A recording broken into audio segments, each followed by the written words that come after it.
I want to go back to something that you touched on, which is airports can be an amazing tool for a brand to really explode and Yeah. a brand to really get that recognition. Can you tell us about an experience you've had with a brand where maybe that happened? I mean, you don't have to name the brand, or kind of what that trajectory has been like for some of these concepts that have really Yeah. exploded and why that is? Think that so if somebody's coming through on a layover and there's a Yeah. brand that's local, they might not have exposure to it where they're from. So I've been working with Velvet Taco for the last couple of years. And Velvet Taco, yeah, yeah. they're super fun and it's a really Yeah. fun creative brand. And so Velvet is kind of on one side of the spectrum that they really push the boundaries of, what is a taco? And it's truly global flavors. Like their chicken tikka taco is one of the I things was that gonna they're say their known menu for. And is their all menu's over the so place. fun. But Yeah. we work with Rick Bayless and Tortazo and Tortas Frontera, which is, Mm-hmm. obviously Tortazo is his fast casual arm that's in the airport. So Mm-hmm. it's really for both of those, they both have a place, both for the traveler and in the airport.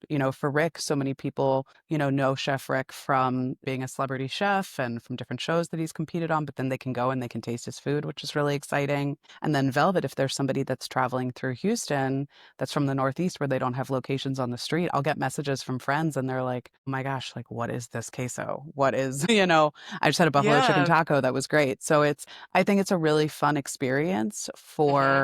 from a guest standpoint, for them to get to see a brand where they might not be going to that city, but it's a way for Mm-hmm. them to get a taste of that city and then do it with a brand that both brands in different ways have really successfully navigated how to be successful in the airport space. And that's not Yeah. self-serving of three. That's with total collaboration, with their teams. And they're so, going back to, I think, the brands that are the most successful, whether it's expanding into airports or just growth in general, are the ones that all stakeholders within the brand communicate and talk with each other. So Mm. operations, marketing, everyone's on the same page of what they're Yeah.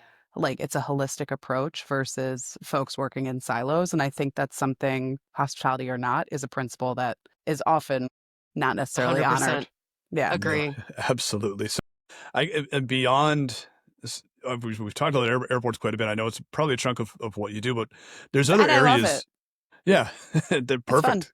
Airport Yeah. nerd. So other areas, so for a restaurant operator out there that is not looking to expand into an airport but wants to scale, this is an area you help out as well. And I think it's like also defining what growth is for them. Sometimes you can have growth when you only have one location. And I Right. think that it's understanding, like, you could have a really busy restaurant, but what if it's not busy at lunch? Like, thinking about your day parts, being able to optimize each of your day parts, that's growth.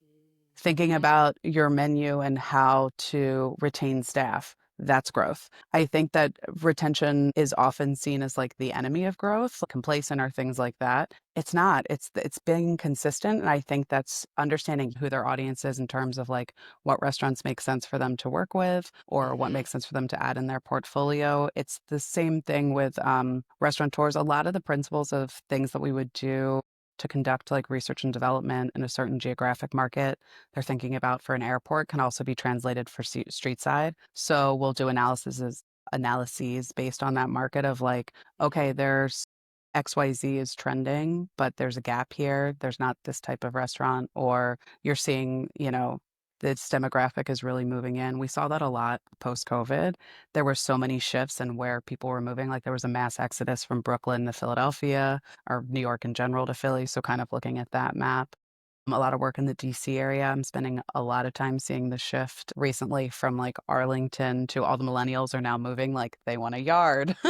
Yeah. They're moving like what else is happening in Northern Virginia and like what does that mean for them? Really interesting to me because all of this stuff is interconnected. The demand for group and private events is at an all-time high. Is your business ready to capitalize on all these opportunities? With Restaurant as your booking partner, you can ensure event success this year and beyond. With no booking fees or commissions, Restaurant has helped over 2,000 restaurants, bars, and breweries reach local event planners who are looking for a space for their next gathering.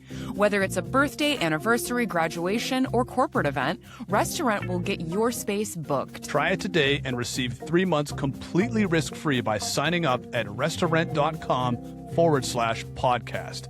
That's restaurant.com/podcast.